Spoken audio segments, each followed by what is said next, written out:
Israel को फौज की कमी हो रही है। इतना हाल खराब है कि इजराइल ने प्रेशर में आके जो रिजर्व के सैनिक थे, जो वापस नहीं आ रहे थे, जंग में आना नहीं चाह रहे थे और सर्विस नहीं करना चाह रहे थे, उनकी तनख्वाह बढ़ा दी है। उनकी फैमिली की सिक्योरिटी, फैमिली बेनिफिट, नौकरी करने के फ़ायदे बढ़ा दिए हैं। इतना ही नहीं, इजराइल ने उनकी सर्विस टाइम को कम कर दिया है। पहले यह था कि भाई तुम्हें 2 साल तक करना है, अब कहा जा रहा है कि उनकी सर्विस टाइमिंग को कम कर दिया गया है कि भाई अभी आ जाओ, हम पैसा भी ज़्यादा देंगे, डबल भी देंगे, फैमिली को सिक्योरिटी भी देंगे और यार हम तुम्हें कम टाइम के लिए बुला रहे हैं, प्लीज़ आ जाओ। ऐसी लंका लगी हुई है इजराइल की। और उसके बावजूद अगर किसी गधे के बच्चों को लग रहा है कि इजराइल जीत रहा है और इजराइल बहुत मजबूत है, तो ये बहुत बड़ी गलतफहमी में है। उधर हुतीस ने ऐलान कर दिया है, सबसे बड़ी खबर हुतीस का ऐलान है कि हमने इजराइल का रास्ता फिर से रोक दिया है। लाल सागर में हुतीस ने हमला शुरू कर दिया है। लाल सागर के अंदर हुतीस ने पहले ही धमकी दी थी कि अगर 4 दिन में इजराइल ने गाजा के अंदर खाना पानी दाना जाने नहीं दिया तो हम लाल सागर को फिर से मिसाइलों से पाट देंगे। अब इजराइल से जुड़ी हुई, इजराइल से ताल्लुक़ रखने वाली कोई भी शिपमेंट वहाँ से जा रही है, शिप जा रही है, तो कहा जा रहा है कि हुतीस उसको निशाना बना रहे हैं। प्रधानमंत्री नेतन्याहू जो इजराइल के प्रधानमंत्री हैं, उन्होंने पूरे देश का बेड़ा गर्क कर दिया है। इजराइल के लोगों को समझ में आ चुका है कि अपने पर्सनल फ़ायदे के लिए इस शख्स ने पूरे मिडिल ईस्ट को बर्बाद कर दिया है और हमारे अपने लोगों की जान की परवाह से नहीं है। इस वजह से नेतन्याहू के खिलाफ इजराइल के अंदर ही खतरनाक प्रदर्शन हो रहे हैं।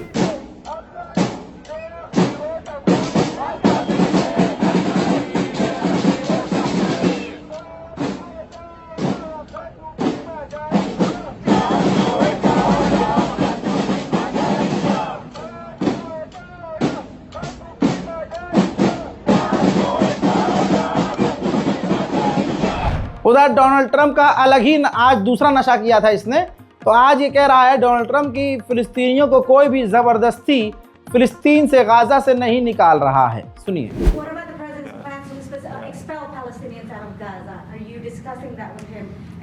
Nobody's expelling any Palestinians. I don't know.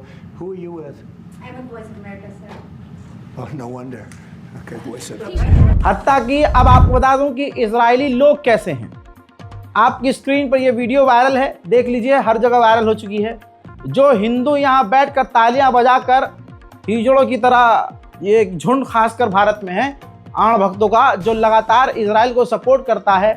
अपनी आंखों से देख लो भाई, ध्यान से देखो दोस्तों। एक इजरायली व्यक्ति ईसाई लड़की के मुंह पर थूक रहा है और कह रहा है कि ये इजराइल है, यहाँ पर सिर्फ यहूदियों का काम है, यहाँ पर तुम ईसाइयों का कोई काम नहीं।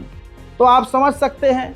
अब आप कहेंगे कि भाई ये तो भारत में भी हैं, तो आप ये देखिए कि भारत में वो कौन लोग हैं जो ईसाइयों को भी परेशान कर रहे हैं, जो मुसलमानों को भी परेशान कर रहे हैं और जो दलितों को परेशान कर रहे हैं। जवाब आपको मिल गया। उधर इजराइल की ही मीडिया रिपोर्ट ने देखिए खुलासा किया है कि इजिप्ट से केवल 15 किलोमीटर दूर यहूदी जो है एक बड़ा प्रोग्राम करने वाले थे, फंक्शन करने वाले थे, जश्न मनाने वाले थे, लेकिन इजराइल की गवर्नमेंट ने उन्हें परमिशन नहीं दी। क्यों? क्योंकि इजिप्ट ने सनाई के इलाके में बॉर्डर के करीब भारी मात्रा में हथियार, टैंक, मिसाइल, ड्रोन, तमाम चीज़ें तैनात की हैं। तो यहूदियों की इतनी हवा निकली कि इजराइल ने वहाँ पर अय्याशी करने का, पार्टी करने का जो है परमिशन रद्द कर दिया ही नहीं परमिशन। नेतन्याहू दिमाग से 1 नंबर का शैतान और कैरेक्टर से 1 नंबर का घटिया आदमी है। आप सोच सकते हैं।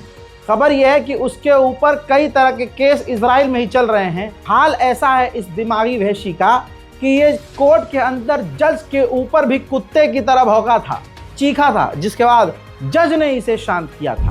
इजराइल ने अपने ही देश की एक इजरायली कंपनी से डील की है जिससे वो हजारों सुसाइड ड्रोन खरीदेगा। एक एक करके सबकी नैया डूब रही है, लेकिन फिर भी इनको समझ में नहीं आ रहा है। बरतानिया में जो छात्र हैं जो फिलिस्तीन के समर्थन में थे, उन्होंने मीडिया से मुखातिब होकर कहा है कि हमारी भी गवर्नमेंट तैयारी कर रही है कि जिन जिन छात्रों ने इजराइल के खिलाफ प्रदर्शन किया या फिलिस्तीन के लिए आवाज़ बुलंद की, उनको कॉलेज, यूनिवर्सिटी और इस देश से निकाल दिया जाए। इसके अलावा इजराइल ने एक बार फिर से गाजा में हवाई हमला किया जिसमें 12 फिलिस्तीनियों की शहादत हो गई है। गाजा के अंदर बड़ी मुश्किल से अगर कोई ट्रक पहुंच रहा है तो भूखे लोग क्या करेंगे? गाजा के भूखे लोग उसे लूटने पर मजबूर हैं।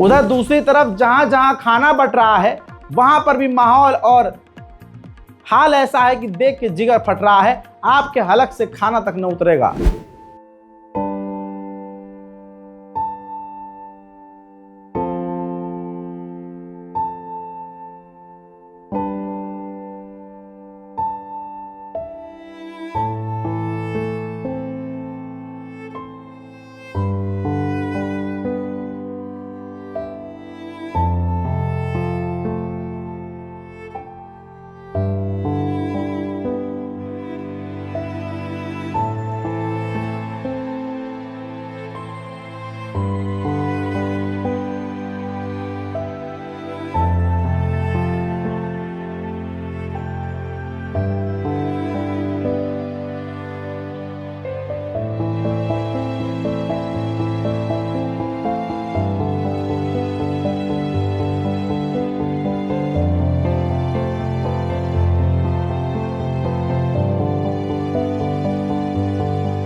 उधर वेस्ट बैंक में तस्वीर देख लीजिए, इजराइल के सैनिक फिलिस्तीनियों को ह्यूमन शील्ड की तरह इस्तेमाल कर रहे हैं। इजराइल के एक जानवर ने कहा कि वेस्ट बैंक में हम जब कब्जा करेंगे तो एक इलाके का नाम ट्रंप लुक आउट रखेंगे। तो ये सुअर की नस्ल सफ़ेद सुअर इतना खुश हुआ ट्रंप कि इसने तुरंत उस जानकारी को शेयर किया जिसमें बताया गया है कि इसके नाम पर, ट्रंप के नाम पर वेस्ट बैंक के एक मोहल्ले का नाम रखा जाएगा। उधर हुथीज ने हमला लाल सागर में शुरू कर दिया, जिसके बाद अभी जानकारी आ रही है कि अमेरिका और बरतानिया ने मिलकर जोरदार हमला हुथीज के ठिकानों पर किया है, लेकिन नुकसान उनका क्या हुआ है अभी तक खबर इसमें नहीं आई है। उधर मेरे दोस्तों ये वीडियो थोड़ा सा ब्लर है, सेंसर है, गाजा के अंदर का है। इजराइल की सेना गाजा के अंदर आम लोगों के ऊपर ओपन फायर कर रही है। उधर गाजा और यमन को लेकर मोहम्मद बिन सलमान से अमेरिका के फॉरेन मिनिस्टर ने बात की है। जाहिर सी बात है, इन तमाम अरब का और तमाम मुसलमानों का सौदागर ये मोहम्मद बिन सलमान ही है। जब भी अमेरिका और इजराइल को कुछ फिलिस्तीनियों के खिलाफ बड़ा करना होता है तो मोहम्मद बिन सलमान के मुंह में कुछ न कुछ चीज़ देकर बंद कर दिया जाता है, जिसके बाद मोहम्मद बिन सलमान सिर्फ मुस्कुराता हुआ नजर आता है और मुसलमान को मरता हुआ ये चुपचाप देखता है। वैसी तस्वीर जैसे भारत में मस्जिदों के आगे हिंदुओं को आप नाचता हुआ देखते हैं, वैसे ही फिलिस्तीन के वेस्ट बैंक और दूसरे इलाकों में आज आप यहूदियों को नाचता हुआ देख रहे हैं। जानबूझकर फिलिस्तीनियों को भड़काने की कोशिश की जा रही है।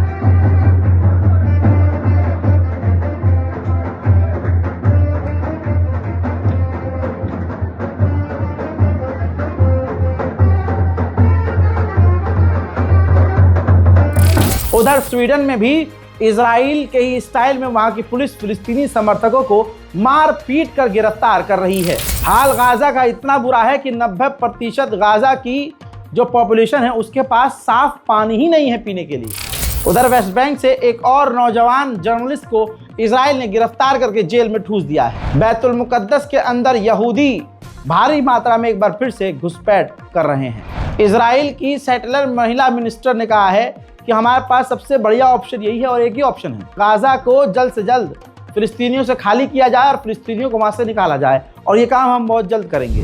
उधर इजराइल के सेटलर्स, आप जानते हैं भारत में ऐसे लोग भी मौजूद हैं जो मुसलमानों पर सरकार की मदद और प्रशासन की मदद से हमला कर रहे हैं। अब ये देख लीजिए, ठीक इजराइल में भी यही हो रहा है। इजराइल में जो इजराइल के सेटलर्स हैं वो फिलिस्तीनियों के इलाकों, उनके घरों पर, उनके मोहल्लों में, उनके खेतों पर हमला कर रहे हैं। उधर इजराइल इन्हीं फिलिस्तीनियों को मार रहा है, इजराइल की पुलिस गिरफ्तार कर रही है, और इधर से यहूदी जो आम लोग हैं वो भी यही कर रहे हैं। अब दोस्तों इस तस्वीर को देखिए, बैतुल मुकद्दस के अंदर जो यहूदी घुसे हैं उसमें वो लोग टी शर्ट ऐसी पहन के आए हैं, शर्ट ऐसी पहन के आए हैं, हुडीज ऐसी पहन के आए हैं, जिनकी पीठ पर पूरी तरह से इनका टेम्पल बना हुआ है और उस पर उन्होंने यहूदी भाषा में लिखा है सून, यानी बहुत जल्द इस बैतुल मुकद्दस को तोड़कर हम अपना टेम्पल बनाएंगे। डोनाल्ड ट्रंप भले ही इस वक्त पूरी दुनिया में चर्चा में है, लेकिन ये तस्वीर देखिए, पूरी तरह से डोनाल्ड ट्रंप को अमेरिका में विरोध का सामना भी करना पड़ रहा है। जो कांग्रेस बिल्डिंग है अमेरिका में, उस बिल्डिंग में डोनाल्ड ट्रंप यानी अमेरिका के झंडे के साथ साथ इजराइल का झंडा भी भारी मात्रा में लगा है। ऐसा लग रहा है जैसे ये इजराइल का ही दफ्तर है। ये डोनाल्ड ट्रंप के आने के बाद हुआ है। ये वहाँ के अमेरिका के इन लोगों ने रिकॉर्ड करके विरोध जताया है और सोशल मीडिया पर डोनाल्ड ट्रंप का विरोध हो रहा है कि अमेरिकी दफ्तर में, कांग्रेस दफ्तर में अमेरिका से ज़्यादा इजराइल का झंडा कैसे लगा हुआ है। उधर अमेरिका की पुलिस भी, ये तस्वीर देख लीजिए, फिलिस्तीनी समर्थकों को मार पीट कर गिरफ्तार करके जेल में ठूस रही है। वेस्ट बैंक में इजराइल की सेना फिलिस्तीनियों को मार रही है, कत्ल कर दे रही है, फिर उसकी बॉडी को उठाकर ले जा रही है। लाश का भी इजराइल सौदा करेगा। जो भी इजराइल की तरफ होगा वो इजराइल से बदतर होगा। अब ये जर्मनी की पुलिस देखिए, जर्मनी की पुलिस एक फिलिस्तीनी समर्थक बच्चे को गिरफ्तार करके ले जा रही है क्योंकि उसने फिलिस्तीन का समर्थन किया था। उधर अमेरिका ने इराक को धमकी दी है कि जो इजरायली मूसाद की जासूस महिला को आपके लोगों ने गिरफ्तार किया है उसे आज़ाद करवाओ वरना अंजाम भुगतना होगा। अब दोस्तों वेस्ट बैंक में इजराइल बम लगाकर फिलिस्तीनियों के मकानों को लगातार उड़ा रहा है। मोहम्मद बिन सलमान और दूसरे अरब देश हिजड़ों की तरह चुपचाप देख रहे हैं क्योंकि जैसा मैंने आपसे कहा कि उनके मुंह में नोट और हथियार भर दिए गए होंगे, कुछ न कुछ लालच की चीज़ मुंह पर घुसा दी गई होगी। दूसरी तरफ आप देख सकते हैं इजराइल की सेना वेस्ट बैंक में रेड जब करती है तो पीछे हाल क्या करती है। दोस्तों रेड का बहाना है, असल में वेस्ट बैंक को उजाड़ना है। अमेरिका के अंदर कई लोगों को गिरफ्तार भी किया जा चुका है। तो एक फिलिस्तीनी व्यक्ति को, नौजवान को, जो कॉलेज का स्टूडेंट था, उसको गिरफ्तार किया गया है। डोनाल्ड ट्रंप के विदेश मंत्री यानी अमेरिका के नए विदेश मंत्री ने धमकी दी है उस खबर को शेयर करते हुए कि ऐसे तमाम लोगों को हम अपने मुल्क से निकाल देंगे जो इजराइल के विरोधी हैं। आप सभी को अच्छे से पता है कि इजराइल भले ही कम में है, इजराइल में लोग कम हैं, लेकिन ये दीमक की तरह पूरी दुनिया में फैले हुए हैं। हर सिस्टम के अंदर ये फैले हुए हैं और आने वाले समय में आप ये भी देखेंगे कि वो भारत के अंदर भी कहीं ना कहीं छुपे हुए हैं और भारत के सिस्टम के अंदर भी घुसे हुए होंगे। ये काफ़ी सेंसिटिव मामला है। आपको बता दूं कि अमेरिका के कोलंबिया यूनिवर्सिटी के अंदर जिस तरह से लोगों को पहचान कर यूनिवर्सिटी से निकलवा रहा है वो कोई और नहीं, वो कोलंबिया यूनिवर्सिटी का ही एक प्रोफेसर है। अब इसमें आपको शौक नहीं लगेगा, शौक ये लगेगा कि वो जो कोलंबिया यूनिवर्सिटी का प्रोफेसर है वो इजराइल की सेना में इंटेलिजेंस मिनिस्टर हुआ करता था। है ना, खेल हिल गया ना। ये इजराइल की हकीकत है। इजराइल इस तरह से पूरी दुनिया के बड़े बड़े संस्थानों में घुसा हुआ है और अपने फायदे के लिए काम करता है। इजराइल की औकात यह है कि ये 7 साल के बच्चे तक को नहीं छोड़ते।